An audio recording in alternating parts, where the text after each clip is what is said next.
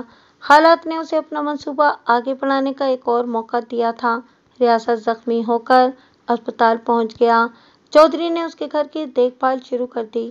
اس نے ریاست کی ہمدردیاں جیتنے کا کوئی موقع ہاتھ سے نہیں گنوایا اور وہ اپنے مقصد میں کامیاب رہا۔ اگلے چند دن میرے لگائے ہوئے تقریباً تمام اندازے درست ثابت ہوئے۔ میری توقع کے عین مطابق صرف 2 روز بعد یہ خبر اڑی کہ چودھری قاسم ریاست کی بہن سے شادی کر رہا ہے۔ میرے خیالات کی بہرطور تصدیق ہو گئی تھی۔ میں نے دائی بھاگن سے ایک دفعہ پھر کام لیا۔ اس نے اگلے روز مجھے ریاست کے گھر کی مفصل رپورٹ بہم پہنچا دی۔ اس نے بتایا کہ چودھری قاسم نے ریاست کو قرضے کے بوجھ تلے اتنا دبا لیا ہے کہ وہ انکار کر ہی نہیں سکتا۔ اس کی ماں اس بے جوڑ رشتے پر بالکل تیار نہیں، لیکن بیٹے کے سامنے اس کا کوئی بس نہیں چلتا اور اب تو شادو بھی شادی پر رضامند ہو گئی ہے۔ اس نے اپنے بھائی کی مرضی کے سامنے سر جھکا دیا ہے۔ میرے ذہن میں ایک لمحے کے لیے شادو کا خیال آیا اور پھر چودھری قاسم کے کہے لگاتی ہوئی توند نگاہوں میں گھوم گئی۔ یہ سراسر زیادتی تھی۔ ایک معصوم پھول کو سازش کی انگلیوں سے کچلا جا رہا تھا۔ قانون کا محافظ ہونے کے ناطے میرا فرض تھا کہ اس لاقانونیت کو روکنے کی کوشش کروں۔ میں نے یہ فیصلہ کیا کہ یہ ظلم نہیں ہونے دوں گا۔ اس دن سے میں نے اپنے تمام ذرائع چودھری قاسم کے خلاف شہادت ڈھونڈنے میں لگا دیے۔ دوسری طرف میں ریاست سے ملا اور اسے ڈھکے چھپے لفظوں میں بتایا کہ شادی کی تاریخ طے کرنے میں جلدی نہ کرے، میں کچھ تحقیقات کرنا چاہتا ہوں۔ سب سے بڑا مسئلہ مراد کا تھا۔ اس کے مفرور ہونے کی وجہ سے حالات اس کے خلاف ہو گئے تھے۔ اگر وہ بے قصور تھا تو اسے فوراً تھانے میں حاضر ہو جانا چاہیے تھا۔ چودھری قاسم نے اسے اتنا نقصان جتنا اس کی روپوشی اسے نقصان پہنچا رہی تھی۔ میں چودھری قاسم کے خلاف تحقیقات کے سلسلے میں بڑا پرامید تھا، لیکن 3 ہفتے کی مسلسل کوشش کے بعد مجھے یہ تسلیم کرنا پڑا کہ یا تو چودھری قاسم ایک نہایت ہوشیار اور کھاگ مجرم ہے، ایسا مجرم جو اپنے جرم کا کوئی نشان باقی نہیں چھوڑتا، اور یا پھر بے قصور ہے۔ چودھری کو اپنے خلاف ہونے والی درپردہ تحقیقات کا علم ہو چکا تھا، لیکن وہ ایک بار بھی مجھ سے ملنے نہیں آیا۔ ہاں، طاقت کے مظاہرے کے لیے اس نے اپنی حویلی میں ایک شاندار دعوت کا اہتمام کیا جس میں پولیس کے کئی افسر تھے۔ اس نے مجھے بھی بلایا تھا، لیکن میں نہیں گیا۔ ریاست اسپتال سے فارغ ہو کر آ گیا تھا اور آتے ساتھ ہی اس نے شادی کی تاریخ مقرر کر دی تھی۔ شادی کی تیاریاں زور و شور سے جاری تھیں۔ ریاست کا مکان میرے پچھواڑے کی گلی میں تھا۔ رات کو ڈھولک کی آواز اور لڑکیوں کے گیت میرے گھر کی چھت پر بآسانی سنے جاتے تھے۔ جب بھی لڑکیوں کے گیت سنائی دیتے، میرے ذہن میں 2 خاموش نگاہیں گھومنے لگتیں۔ سوئی سوئی ادھ-کھلی آنکھیں۔ میں ان آنکھوں کو پہچانتا تھا۔ اس نوجوان کی آنکھیں تھیں جسے میں نے 7 روزہ ریمانڈ کے دوران بے دردی سے مارا تھا، لیکن اس کے ہونٹوں سے ایک کرہ بلند نہیں ہوئی تھی۔ ان آنکھوں میں کوئی بات تھی جو میرے ذہن سے چپک کر رہ گئی تھی۔ مجھے یوں محسوس ہو رہا تھا کہ اگر ریاست کی بہن کی شادی ایک عیاش اور کینہ پرور شخص سے ہو گئی تو اس کا قصوروار میں ہوں گا۔ میرا دل اور میں گواہی دیتا تھا کہ یہ شخص مجرم ہے، لیکن میں اس پر ہاتھ نہیں ڈال سکتا تھا۔ ایسے کٹھن حالات اور مرحلے میری زندگی میں بہت کم آئے تھے۔ میرا واسطہ ایک ایسے بااثر مجرم سے پڑا تھا کہ اس نے ایک لحاظ سے مجھے کھلے میدان میں چیلنج کر دیا تھا کہ میرے خلاف گواہی ڈھونڈ لو۔ 3 ہفتے میں نے بہت ٹکریں ماری تھیں، لیکن کوئی زبان، کوئی ہاتھ بلند نہیں ہوا تھا۔ شادی سے 1 روز پہلے قاسم سے میری ملاقات ہوئی۔ وہ رام پورے کے سنار سے کچھ زیور لینے کے لیے آیا ہوا تھا۔ سجے سجائے ٹانگے پر سوار وہ تھانے کے سامنے سے گزرا۔ کچھ آگے جا کر اس نے ٹانگا روکا اور فخری انداز میں چلتا ہوا میرے پاس آیا۔ اس کی تمسخرانہ ہنسی پر میرا خون کھول اٹھا۔ وہ میرے شانے کو تھپتھپا کر بولا، بادشاہو، غصہ تھوک دو۔ آپ کے گاؤں کا جوائی ہوں، کچھ تو عزت ہونی چاہیے۔ سارے کا سارا خون مجھے اپنے سر کو چڑھتا ہوا محسوس ہوا۔ لیکن میں نے خود پر قابو پا لیا۔ جب وہ لمبے لمبے ڈگ بھرتا ہوا واپس جا رہا تھا، میں ایک انتہائی اہم فیصلہ کر چکا تھا۔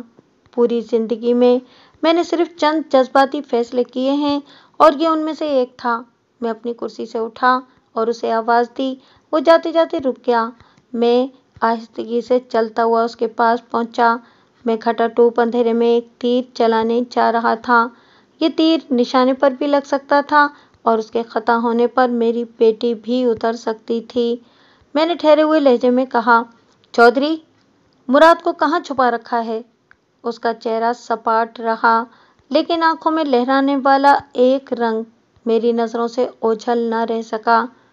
کیا کہتے ہو بادشاہو، طبیعت تو ٹھیک ہے؟ رتی کے قتل میں تمہارے ساتھ اور کون شریک تھا؟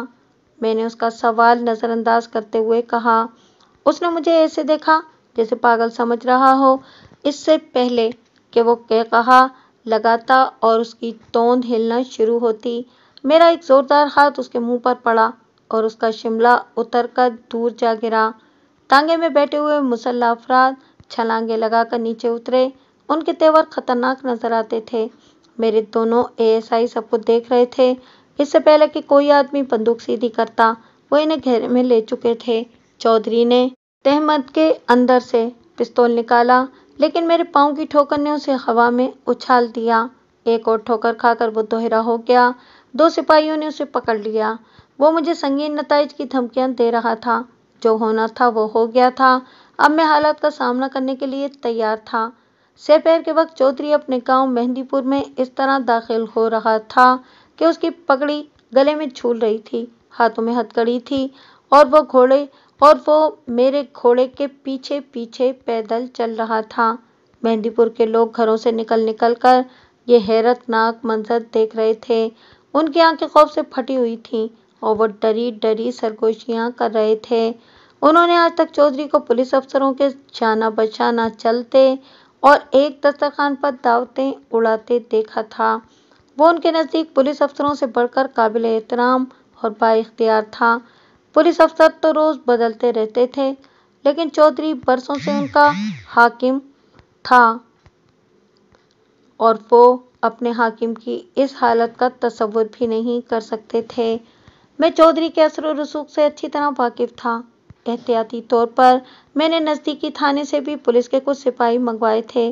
جب پولیس نے چودھری کی بلند و بالا حویلی میں داخل ہونے کی کوشش کی تو دروازے پر موجود مسلح آدمیوں نے مزاحمت کی۔ میں نے ASI گوبندر اور محمد علی کو اشارہ کیا۔ وہ 10-15 سپاہیوں کے ساتھ چودھری کے ان چمچوں پر پل پڑے۔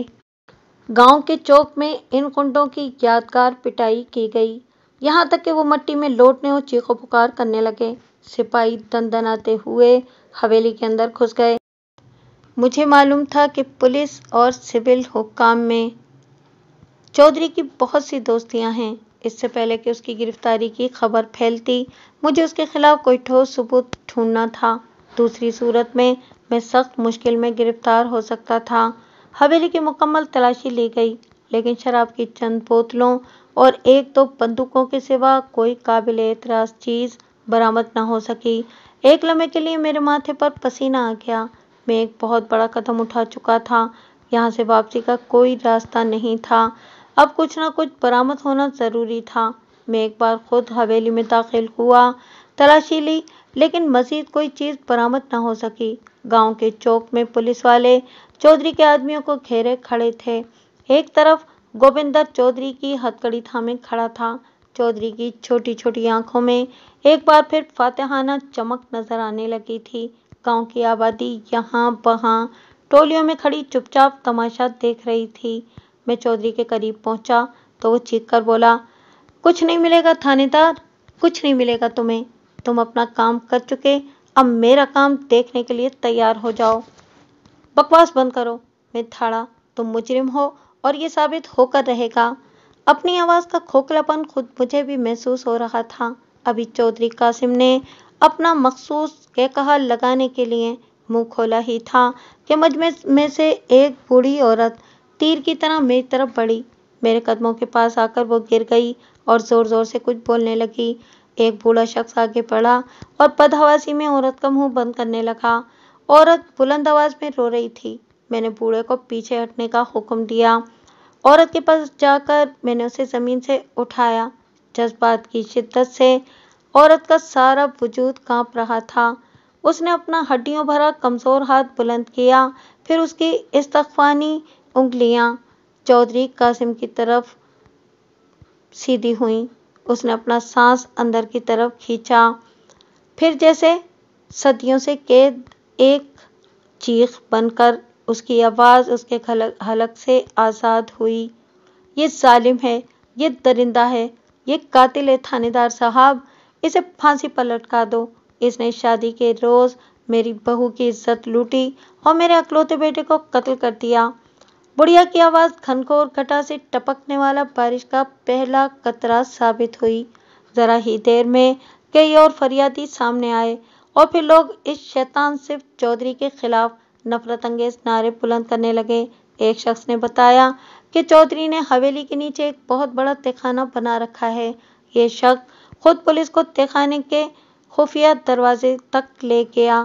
تہخانے کے اندر سے 4 مبہوس افراد برآمد ہوئے۔ یہ چاروں افراد چودھری کی خود ساختہ جیل میں ناکردہ گناہوں کی سزا بھگت رہے تھے۔ ان قیدیوں میں ایک مراد بھی تھا۔ وہ ہڈیوں کا ڈھانچہ بن چکا تھا، لیکن اس کی نیم واہ آنکھوں میں خوابوں کی چمک ابھی باقی تھی۔ خواب جو اسے زندہ رکھے ہوئے تھے، خواب جو اسے پیار کرتے تھے۔ چودھری قاسم کو ڈکیتی، قتل اور آبروریزی کے کئی مقدمات کا سامنا کرنا پڑا۔ اسے مجموعی طور پر 20 سال قید بامشقت کی سزا ہوئی۔ ریاست و مراد میں صلح ہو گئی، لیکن ایک عرصے تک مراد کی مراد پوری نہیں ہوئی۔ آخر کوئی 1 سال بعد ریاست کا رویہ نرم ہوا اور اس نے بہن کا ہاتھ مراد کے ہاتھ میں دینے کا فیصلہ کر لیا۔